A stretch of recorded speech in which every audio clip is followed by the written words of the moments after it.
Yo, what's going on, guys? It's your boy. Welcome back to another video. So today's video is going to be really quick and simple. I'm just going to do a little unfiltered talk. So one of the next days coming up, I'm going to be making a video ranking, in my opinion, some of the most underrated movies that have came out this year. And I have about like 12 or something movies that I'm going to be talking about in that video. And I thought it was really interesting because I'm like, if there's that many movies that I think are underrated, are they really underrated? Because that's a lot of movies, and I have seen close to 100 movies this year, like new movies. So I'm like, I don't know, I'm trying to figure it out. And I was like, you know what? Let me try diving into some of the other movies that came out this year and seeing if there's maybe any movies that I think are overrated. And I came to the conclusion that there's only a couple of movies that came out this year that I would say are overrated. But even then, like, a lot of them are still movies that I think are good. I just don't think that they're as good as people are saying they are. So that being said, I'm just gonna kind of go through some of the movies that have came out this year that I think get a little more credit than I think they deserve. They're not bad per se for the majority of these, but they're also not great.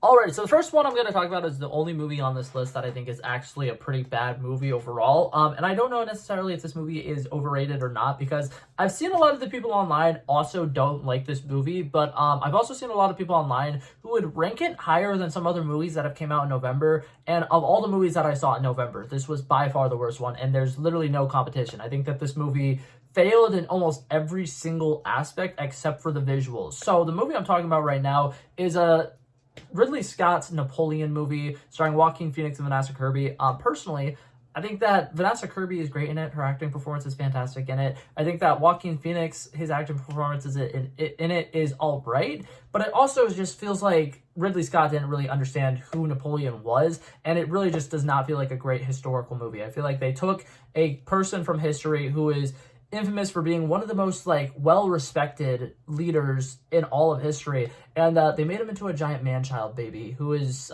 very insecure and very childish and like just stubborn and stupid. And it really bothers me because in history, some of the biggest feats he's able to do is because people respect him and they love him so much. He was one of the most admired people in all of France during a long period of time or whatever, and a lot of this movie just kind of depicted him as being a really terrible person and a really shitty person, and they don't make a character who we would like or we would look up to or we would be like, yeah, I want to, you know, I don't know. I feel like Napoleon's one of those people where like you would be willing to do anything for him. Like if he stood up and he was leading you into war and there's only 50 of you guys going against an army of like 7,000 people, you would still feel confident because that's how amazing this guy is. That's how brave of a leader he is. And this movie just failed to represent that. And it really bothers me because like this movie had a lot of potential. They have really, really good stuff to work with here. Like the source material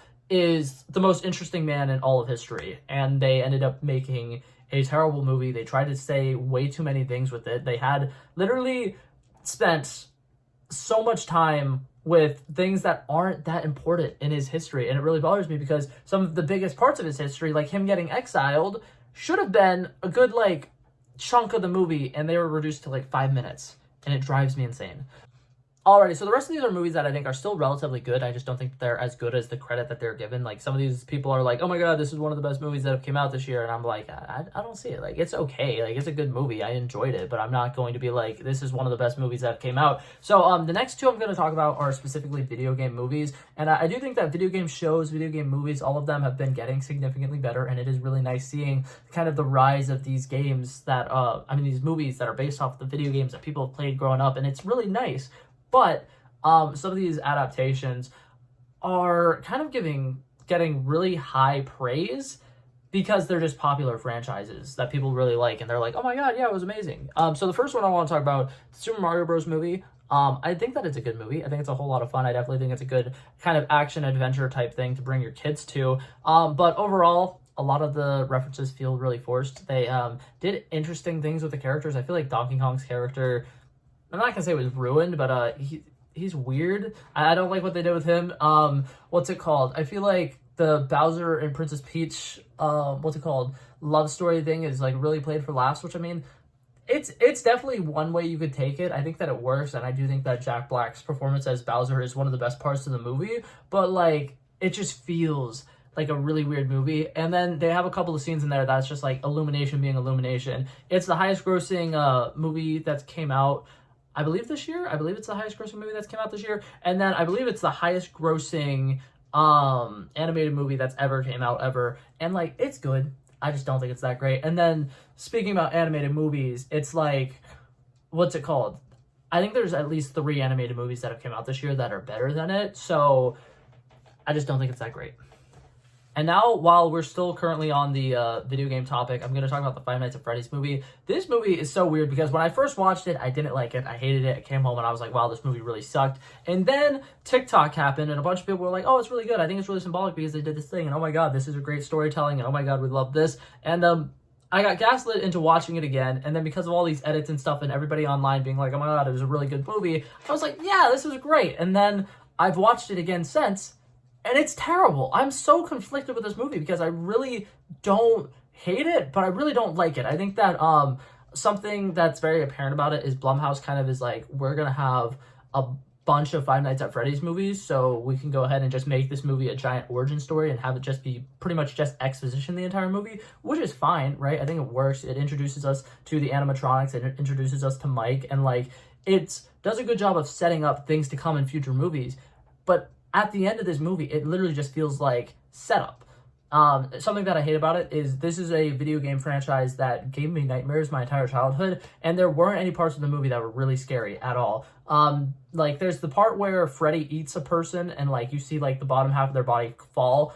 That's kind of scary. The cupcake eating a person, kind of scary. But, like, the entire movie has, like, a almost 2-hour-long runtime, and the amount of horror that's in it is maybe like 5 minutes. And then they basically wasted Matthew Lillard. But Matthew Lillard is one of the most talented like horror villains in my opinion. I think like he's incredible in all of the horror movies I've seen him in.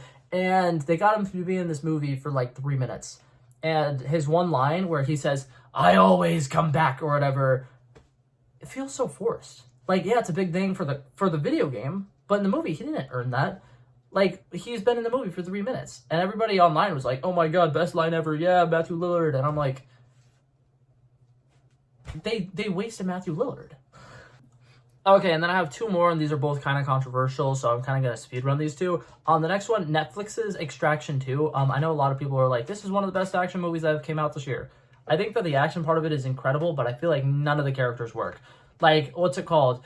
A lot of the side, like, supporting actors and actresses in it just have, like, no emotional weight to them. I think that there's 2 people who he works with who are, like, brother and sister or something like that, and then one of them die.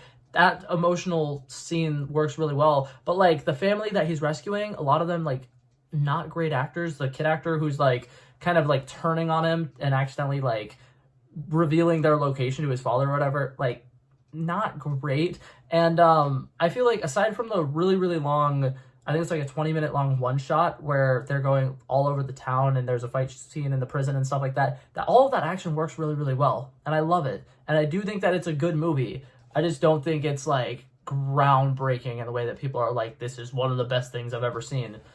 But that being said, as far as the action goes in an action movie, fantastic. Everything you want out of an action movie. And then this last one, I think that there are great acting performances in this, but I don't understand why so many people are like, this is one of the best biopics that has ever came out ever. The movie Air. This is the one about Air Jordans and how they came to be. And I do really enjoy this movie. When I ranked my biopics, I think I had it in my top 3. Very fun movie. Matt Damon is great in it. His monologue that he gives at the end of the movie about how all of the people who work at Nike, they're basically nameless. They're people who are going to be forgotten 50 years from now. But Michael Jordan is an icon. He's somebody who's going to be a legend. He's going to have an incredible legacy, and how they really just want to be tied to that legacy. Great monologue. Really good. Viola Davis, she is incredible in every movie she is in. What's it called? Ben Affleck, once again, pretty good at this. And I definitely think this is a great win for low-budget films coming back to cinemas, because this was a low-budget movie that... they were making, I'm pretty sure this was their new film company that Ben Affleck and Matt Damon worked on together. So, like, this is a big win for cinema. But I feel like a lot of it is people were so excited for a low-budget thing again that they immediately were like, this is the best thing ever. And at the end of the day, there's not that much that takes it, like, that makes it better than other biopics that came out this year, if that makes sense. But yeah, those are all the movies I wanted to talk about. For the most part, I really enjoy all these movies. Like, I don't want to be negative towards any of these. And like I said, I'm making a list of underrated movies that's coming out at some point in the next upcoming week or whatever. I got like 12 movies on there. These are movies that I personally think a lot of people have been talking about the entire year, and like people are like, oh my god, movie of the year type stuff, that I'm like, I just don't quite see it. And then the underrated ones that I'm going to be talking about later down the week or whatever, those are the ones that I am more passionate about. So this video, I'm kind of all over the place. I'm not as clear with my thoughts. That's why I didn't really want to make this video, but at the same time, my sister was like, you're making a video about underrated movies. You should make a video about overrated movies. So I was like, sure, sounds like fun. But yeah, that being said, liked all these movies for the most part. The only one that really drove me insane was Napoleon, and I've now made like 3 videos trashing on it, so I will let it rest now. But yeah, that being said, that's it for this video, guys. Thank you guys so much for watching. If you liked it, feel free to like and subscribe, and I'll hopefully see you guys in the next one. Peace out. Bow, bow, bow. He wanted me to trouble first, I did this. We planned a day, and then we did this. Want to be in love with the girls with the kisses. Don't give a damn, I'll rid this. I like this when I run the distance. I run a 5K, you go ballistics. I want to live within the business. Buy more than what's on the clearances. You're getting big because I know you're a physicist. I want to deny this shit, I'm unlimited.